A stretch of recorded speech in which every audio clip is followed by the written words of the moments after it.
damn. Nerves, man, my neck, I got palpitations, bro. I'm a young person, but somehow I need like Prilosec OTC for my heartburn. I need, you know what I'm saying, the hella things to keep me calm, the anxiety getting to me and stuff. Bro, we don't need to be doing that. We don't need to be doing that. You don't need to be making nervous wrecks out of the Arsenal fan base. You don't have to do that. I promise you. That was the past. We can move forward. You're better than this. This isn't you. This isn't you.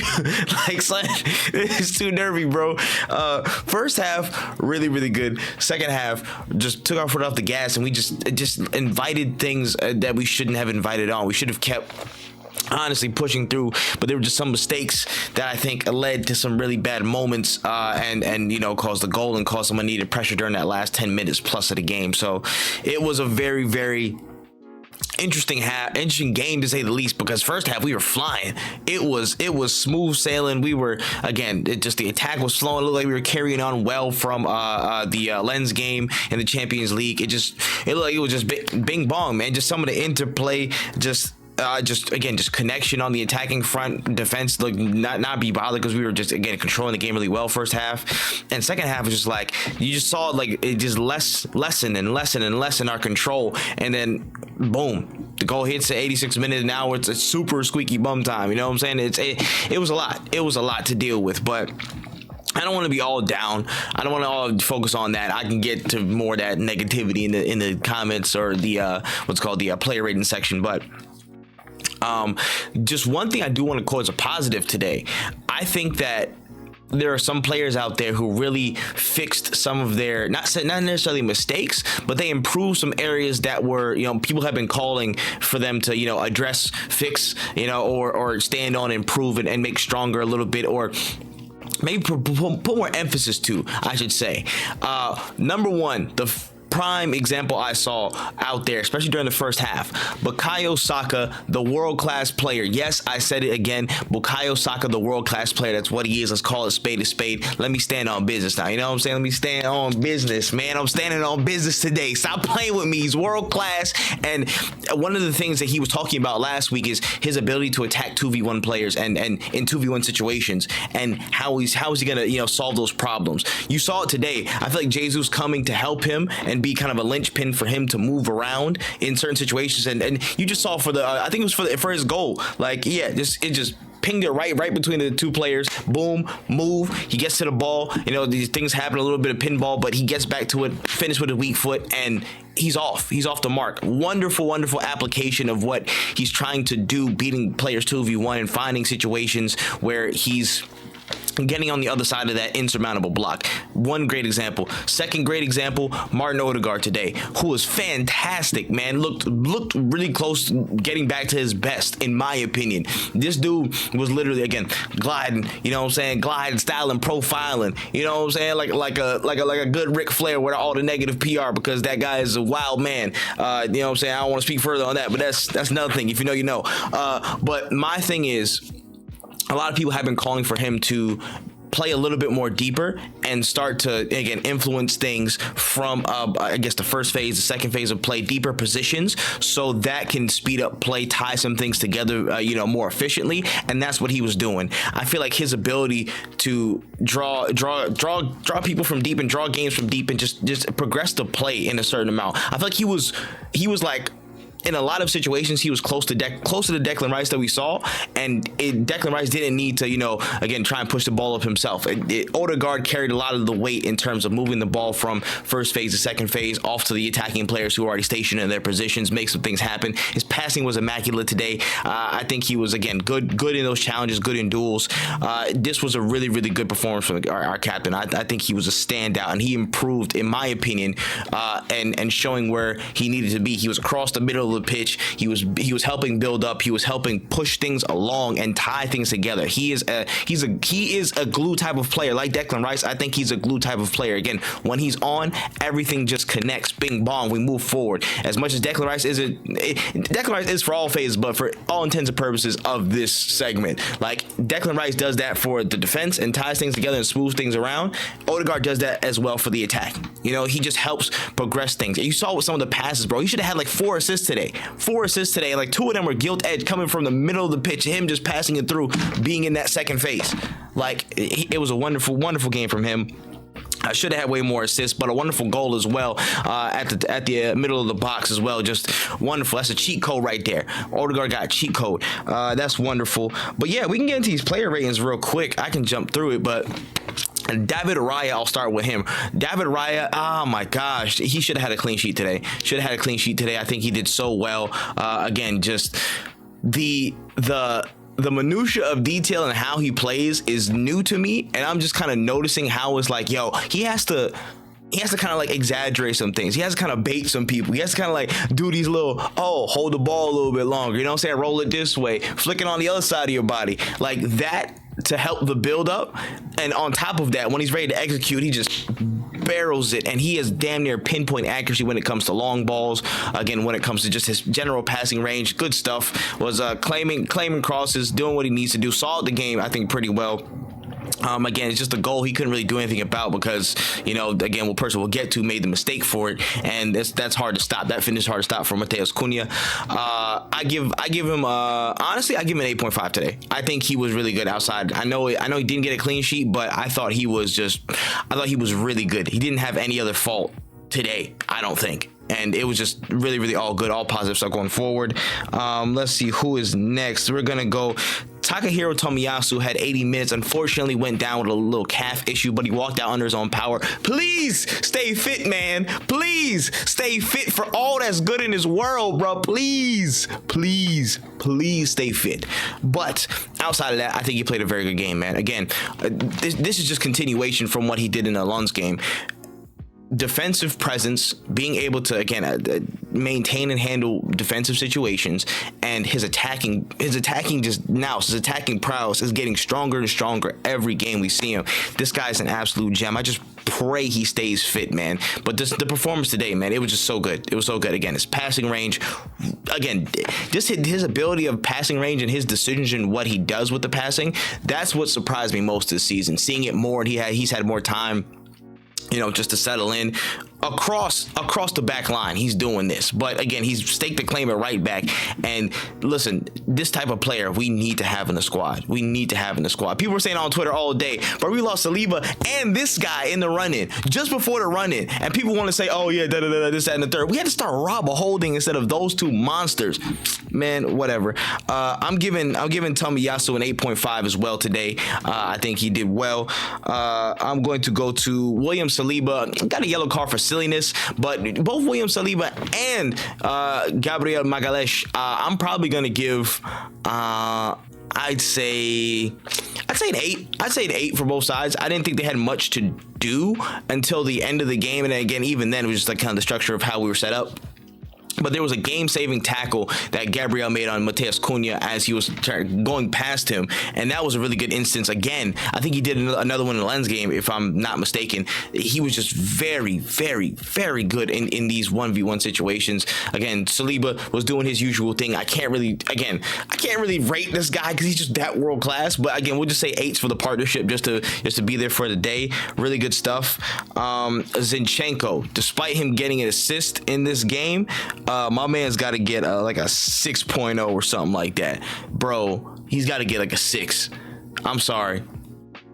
He made like 3 or 4 mistakes that invited pressure in that second half. Maybe some in the first half too. But again, the direct mistake for the goal, I think there's like 2 other instances in my head where like he just wasn't on it as well. And again, I feel like the first half there wasn't much things to do, but he was handling his defensive work pretty well, outside of the one part where Martinelli had to cover for him, which Martinelli did really well. We can talk about that in a bit, but you can't be when we're taking our foot off the gas in that sense, you have to be alert. Then just clear the ball in the purest sense. Tomiyasu was doing that the whole game. If there was a bit of trouble and things weren't really going, you know, there wasn't really a clear path to build up or pass around, just clear the ball and reset. We have a really good structure out of possession, and we'll find a way to break that down and stifle people who are coming at us.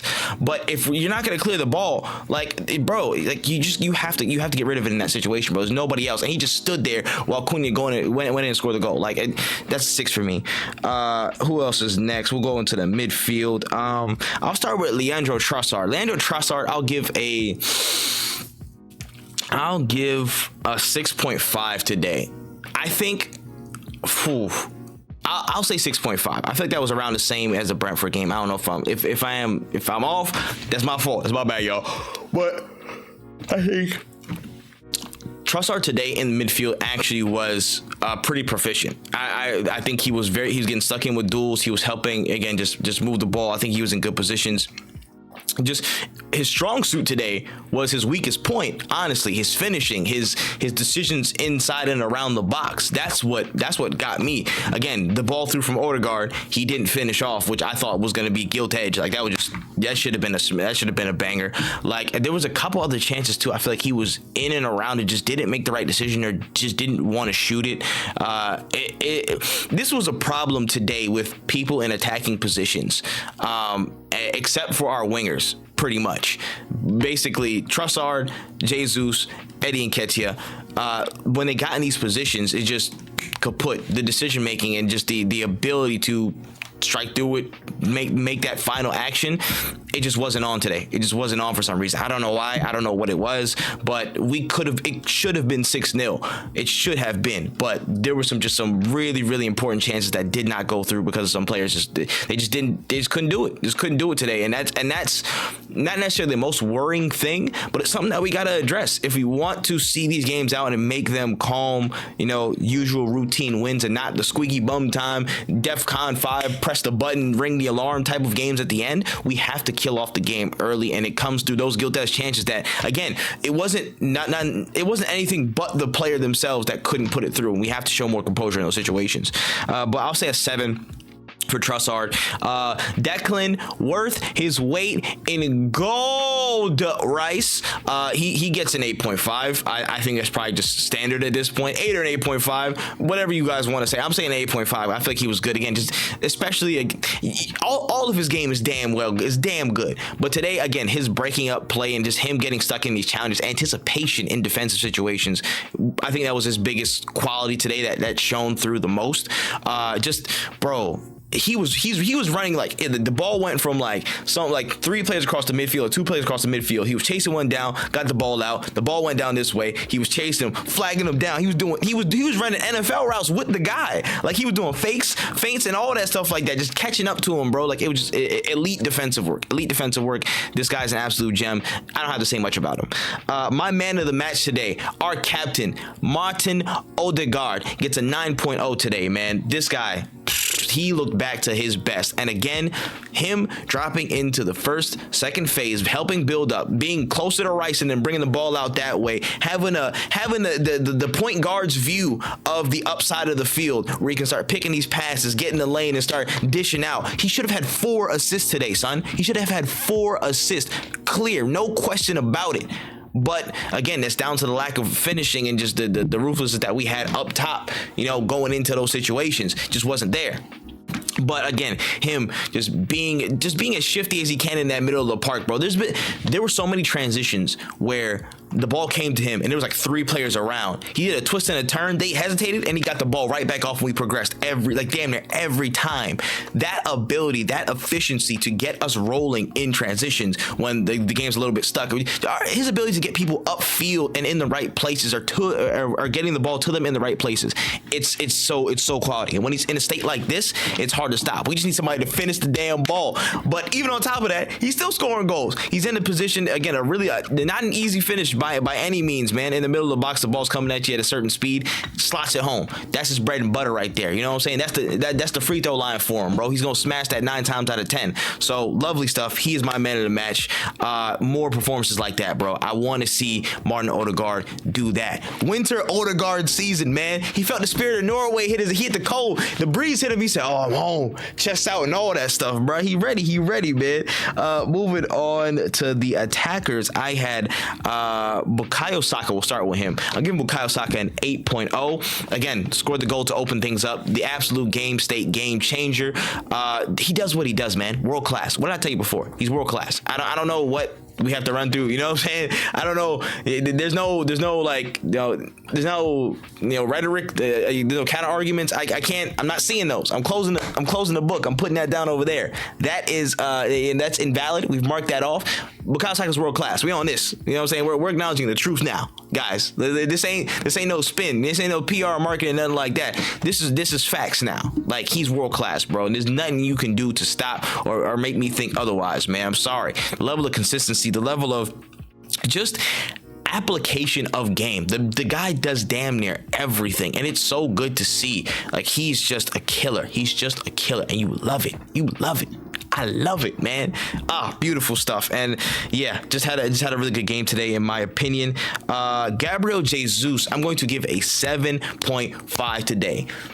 The upside is, again, how much he's involved in football play. It's so good. He's Dr. Jekyll and Mr. Hyde of the Arsenal squad, bro. And it's so wild because he provides so much benefit. And again, for me, over the course of a season, I'll say it's a net benefit.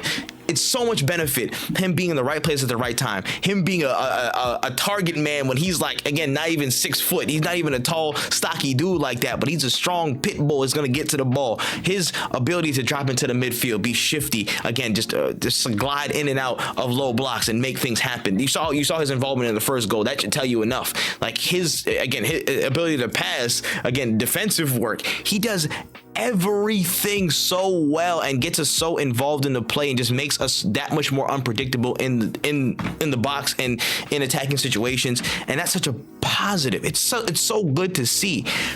But then you get situations like him at the back post, sending it back up to the sky. Like, it was like he was trying to signal NASA or something like that. And you're just like, damn, bro, damn. I thought you was going to do that, man.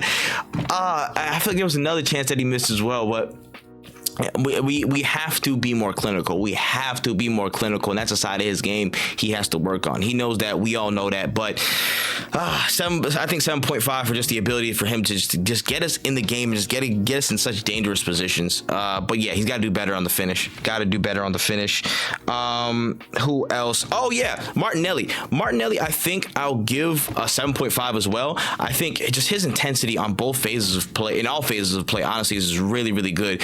I think over the past year, he's gotten so adept at keeping the ball in tight situations where he's, again, in most situations, you probably have Zinchenko or another midfielder, maybe Declan Rice, maybe 15 yards away, but that whole left side, he's alone. And so it's an imperative for him to learn how to keep the ball and keep things cycling and rotating for people to, shift in and make their moves and stuff. But his ability to retain possession is actually very, very, very solid, especially when he's on an island, essentially, in a lot of different game states. So I credit him for that. That's one of my biggest qualities that I think I saw from him today that helped us, again, just push through. And just the defensive work rate, man. Again, when Zinchenko was down, this man turned into a left back and just NASCAR'd it straight down to, I don't even know who that was. I don't know if that was Ødegaard or somebody else, but whoever it was, it was just straight hawk down. He was on it, man. Chased down, had the LeBron 2K badge activated. He was on the move. So it was just good to see that from him. I think 7.5 is pretty fitting as well. Did I give Saka a rating? I think I said Saka 8 or 8.5. I can't remember. But yeah, I think the wingers were good today. The strikers were not as proficient, and people in striking positions, which I'm going to say was Trossard and Jesus. Subs, bench, everybody pretty much came in for a pretty standard shift. Ben White had some minutes. I'll probably give everybody 6.5s off the bench. Eddie Nketiah missed a gilt-edged chance. I wanted him to score so bad, but I'm not going to do that because people on Twitter are going to pile on like nobody's business for this guy. And it's tough. I wanted him to finish that, man. It should have been a goal, but it wasn't. Unfortunate, but he's got to pick his head up and he's got to be more clinical, man. We have to have clinical strikers, please. If Gabriel Jesus can't do it, you got to be the one to do it. You know what I'm saying? Somebody in the forward position got to do it. Trossard didn't do it. Nketiah didn't do it. Jesus didn't do it. Damn it, we got to get somebody who does this. You know what I'm saying? If this is going to be a recurring issue, we have to do it. We can't let the big big chances be missed. We have to be clinical. It has to come. And they have to lead the line on that. They have to lead the line on that. You know what I'm saying? So there's that. Kiwior, Kai Havertz, Jorginho was pretty much the only other one that came on outside of that. And yeah, they put up 6.5s. Honestly, pretty standard game. Saw it out, saw it through, help slow the game down, break it up, do what needed to be done, and we got the win. Again, that's all that matters to me at this stage right now. I can forget this performance, but we just got some things we got to shore up if we want to really have a consistent thing. But again, all wins aren't beautiful. I wish today was, but it wasn't. But we got what we came for. We got what we came for. The 3 points in the bag. On to the next game. Only thing I can hope for is that Tomiyasu is fit. That's the only like worry I have from this game, really. And we just keep pushing on, man. We keep pushing on. None of this. Nobody said a Premier League campaign was beautiful and easy and stuff like that. Look at this season. It was beautiful daisies and rainbows until we got 2 injuries to one of our most important positions, and it wasn't. It was a horror movie. So we just have to take it as it comes, and yeah, just keep rolling, man. Just keep rolling. That's all we can do. So let me know what you thought of the game in the comment section below. Let me know what you thought of the game.